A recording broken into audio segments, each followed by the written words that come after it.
y en a marre des pitres. Hein, qui dégagent ceux qui étaient avant et ceux qui viennent après. Qu'ils arrêtent à faire des... Je sais pas. Non, franchement... Qu'ils arrêtent de faire? Qu'ils se tirent dans les pattes et voilà, toutes ces histoires. Parce qu'avec les difficultés qui vont venir, c'est souhaitable. Parce que la politique politicienne, on en a un petit peu ras-le-bol. Je trouve qu'il y a un peu trop un débat qui est un petit peu controversé quand on voit le nombre de candidats qu'il y a. Moi, ce qui m'a choqué quand je suis arrivé dans la ville, c'était l'espèce de 4 voies juste en dessous du château, qui est dommage.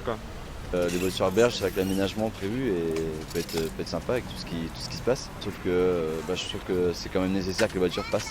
Donc arriver à concilier les deux, ça pourrait être sympa. Une ville ne doit pas rester figée, même si elle a un bon patrimoine. Il faut aller aussi vers les modernités. Donc c'est bien qu'elle évolue, qu'on fasse évoluer les berges, qu'on fasse.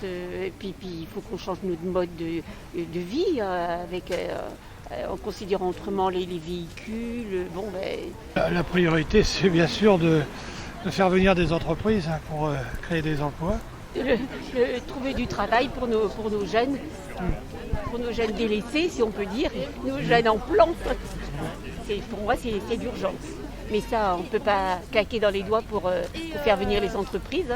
Ah non, mais enfin, ils sont quand même mieux placés que le citoyen lambda pour pouvoir activer des réseaux et convaincre les entreprises à venir s'installer sur Angers. Les élus ont quand même capacité à convaincre des entrepreneurs à venir s'installer. Au vu du travail qui est un peu réalisé par des artisans, des gens de métier, on n'a pas une bonne formation des jeunes de ce côté-là. On arrive bien à vivre, c'est une ville qui est quand même assez ouverte, assez cosmopolite même au niveau étudiant, au niveau de tout. Il y a des espaces verts assez suffisants, assez dynamiques aussi, quand même des festivals et choses comme ça. Le tramway, tout ça, ça se met en place.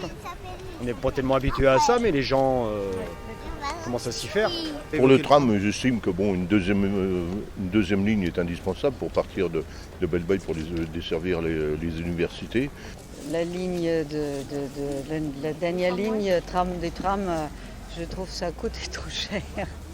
Et d'envisager une deuxième, je ne sais pas si c'est la meilleure des solutions, avec le temps des restrictions. Et pour apporter un peu de vie dans les quartiers, parce qu'on voit très bien que la rue de la Roue revit maintenant avec le tram. Et des pistes cyclables, parce que j'utilise beaucoup le vélo. C'est pas du tout sécurisé. Voilà. D'accord. Moi, je demande au maire qu'il aille faire du vélo en ville, voir ce que ça donne. De changer de maire. Parce que Parce que tout ce qu'il fait, déjà premièrement, il n'a pas été élu. Ça, je trouve ça scandaleux, mais il y est pour rien, c'est la loi. Je suis très heureuse d'être à Angers, moi, c'est sûr. C'est sûr, moi j'habite au centre-ville, il y a toutes les qualités il y a une bonne qualité de vie, c'est sûr qu'on a.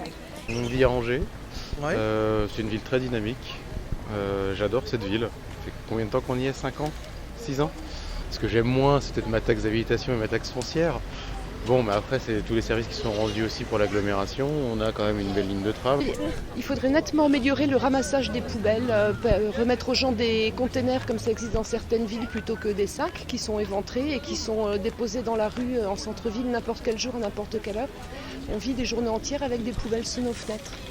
De plus, la ville est très sale, avec tout le personnel qu'il a. Les gens, ils ont des super voitures avec des rotatives, ils passent au milieu de la route au lieu de nettoyer les caniveaux ou les trottoirs. Je trouve ça scandaleux.